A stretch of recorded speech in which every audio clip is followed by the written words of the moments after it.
Hello everyone, welcome back to my tutorial.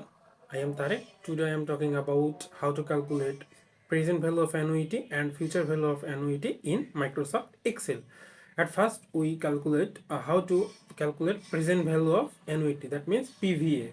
First of all, we insert equal, then PV, start first bracket, then we insert rate. Here rate is 10%, then number of period, that means year 5, then payment is 1000.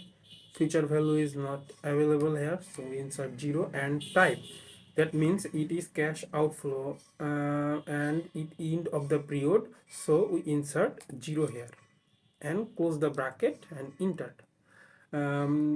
We get our present value, that is $3,790.79.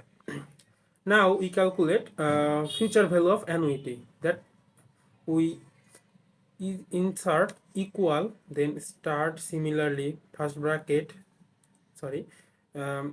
FB, then start first bracket, then insert the rate 10%, then number of period 6, then payment 2000, then insert the PV. Here PV is not available, insert 0, then type 0 because it end of the period, then close the bracket and insert.